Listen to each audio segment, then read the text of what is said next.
Diodo, sur le 2.0. La démocratie représentative est une imposture, une arnaque à la bonne conscience qui a ruiné le peuple au profit d'une petite caste politico-médiatique sans scrupules. La panique les pousse aujourd'hui donc à l'outrance, on le voit. Hein. Moi, vous savez, gilet jaune de la première heure, je me retrouve en première ligne, en plus de ça, par la force des choses, face à l'hystérie de la propagande anti-gilet jaune, se servant de moi depuis le départ hein, pour diaboliser le mouvement, hein, en faisant de la quenelle, par exemple, hein, ce geste anti-système merveilleux, hein, ce geste promo de Diodo. un geste diabolique. Hein, il est fort. Alors eux, ils sont là, fort, frappés dans la vertu, la bonne conscience. Ces escrocs de la morale tentent de nous rejouer le numéro hein, de la victime éternelle. Hier soir, je suis obligé de vous parler de ce qui s'est passé, devant la salle L'Ampoule, une dizaine de miliciens de la mémoire, grassement subventionnés par l'État, par vous, hein, si vous vous payez, s'étaient rassemblés pour nous rejouer cet insupportable concert à la Pleurniche. Oh! Ils étaient quoi, 7-8, ils n'arrivent même pas à se mobiliser. Il y avait Sopo, il y avait tout un tas d'incompétents qui vivent au crochet des associations, hein, avec l'argent du contribuable. Alors ils avaient disposé face à la salle un véhicule de location, hein, dans lequel se trouvait donc un puissant système sonore. Hein. Et ce système sonore éructait donc une interminable liste de noms hein, de prétendues victimes de la guerre. On n'a pas compris, on était à l'intérieur, on ne comprenait pas trop bien ce qui se passait. Et puis pour ajouter à l'obscénité de la situation, cette équipe de malhonnêtes subventionnés distribuait aux spectateurs qui se rendaient à mon spectacle, eh bien, ceci. Voilà. Une photo, donc, de ce qu'ils appellent la Shoah. Ils ont appelé ça comme ça. Et des images de gens, vous voyez, sous-alimentés à la peau très blanche. Le fameux Joker. Quand ça va mal, hop, le Joker qui évite tout débat, qui interdit toute réflexion, hein, et qui intime à celui qui est confronté à cette photo. Regarde, prends ça dans la gueule hein, qui intime une genuflexion, une soumission, hein, et éventuellement une petite contribution. Ben, c'est logique puisqu'ils sont eux-mêmes subventionnés. Donc moi, même si vous ne voyez pas la photo, vous payez. Par mon intermédiaire, vous l'avez compris, l'idée est de relier les gilets jaunes au crime des crimes. Tentative désespérée, dernière carte d'un système aux abois. Un système qui se rend coupable des pires violences. Je vous le garantis. Alors, bonsoir mes amis. Alors ceux qui prennent le train en marche, comme à l'accoutumée, je vous envoie plein de bonnes intentions et surtout que la paix soit avec vous et avec vos proches et votre communauté, bien sûr.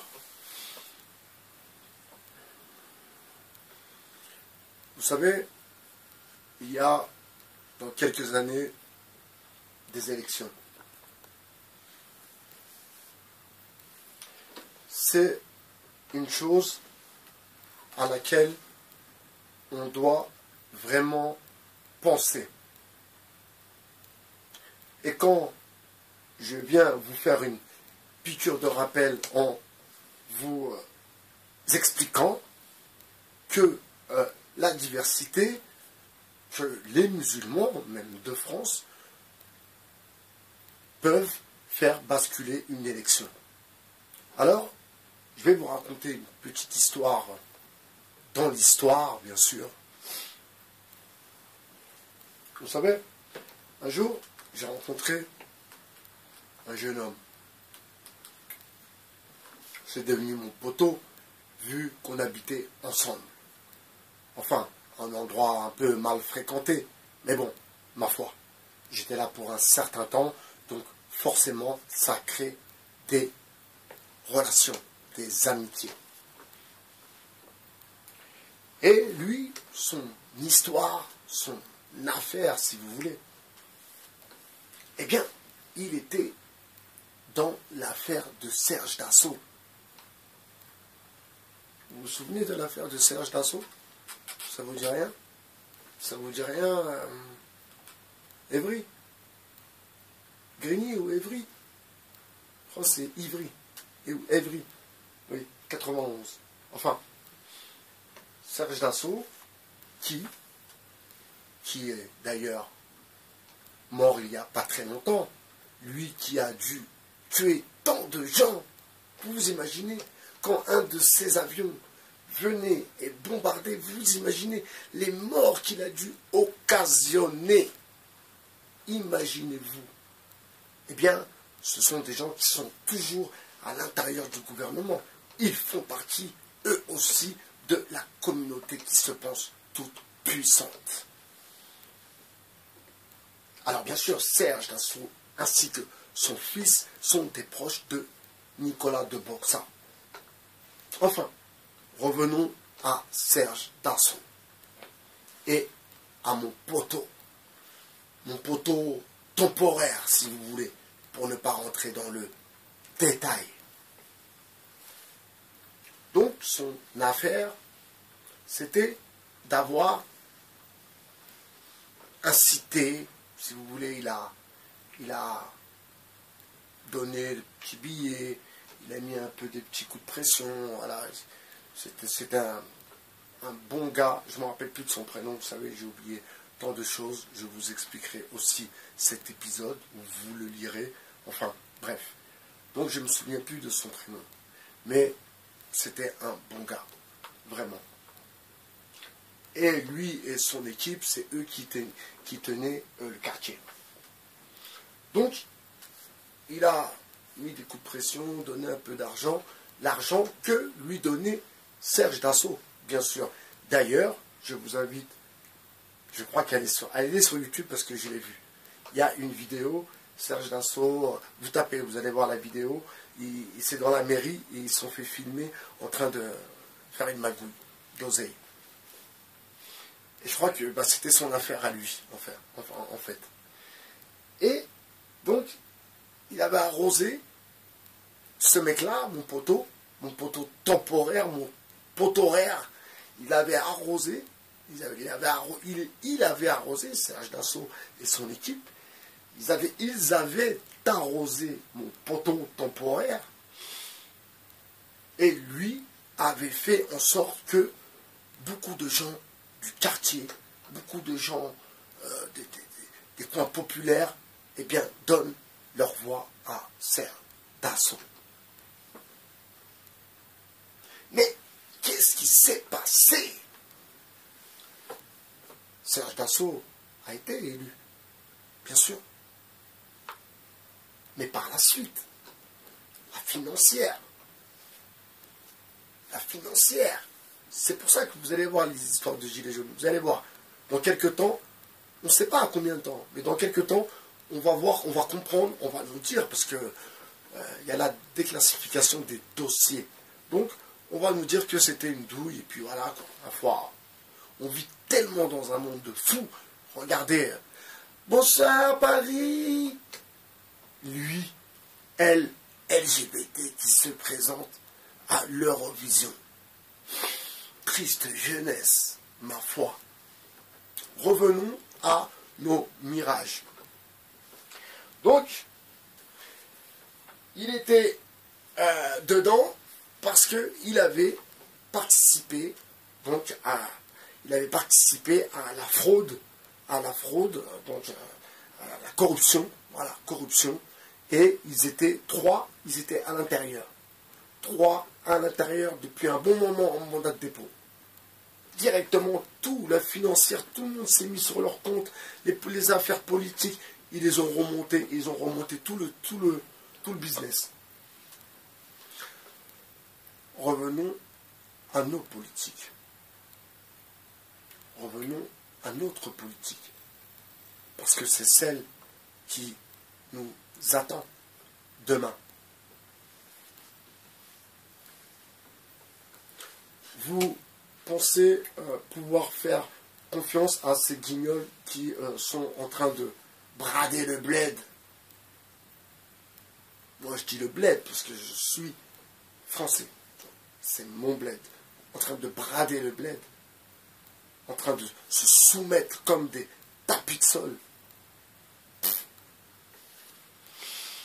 Alors, il faudra s'intéresser un peu plus à mon simple avis, bien sûr, comment on élit un sénateur, un maire, comment ça se passe, tous les combien de temps, des choses que, ma foi, les imams de la République ne sont pas là pour ça. On a bien compris. Alors c'est aussi prendre son destin en main, de s'occuper de la politique de son pays. Vous comprenez? Et faire attention aux imposteurs qui vont s'infiltrer dans le game. Alors, il parlait de Soupeau, le mec du CRIF, pas du CRAN, une autre association défense des blacks, je sais pas quoi. Lui, un vendu de première. Et il n'aime pas l'islam. Lui, son problème, c'est l'islam. Vous voyez, pour vous dire, rebeu, renoir, rebeu, regardez, même à l'intérieur même de la bête, entre politiciens, même, ils mangent dans la même gamelle en plus. Hein. Eh bien, voilà. Lui, apparemment, il n'aime pas l'islam. Je l'ai entendu parler dans une conférence sur la Turquie et, eh bien, il était presque pour une intervention en Turquie. Enfin, bref. Il va avoir aussi monsieur, comment s'appelle-t-il? Monsieur le Sénégalais, comment il s'appelle?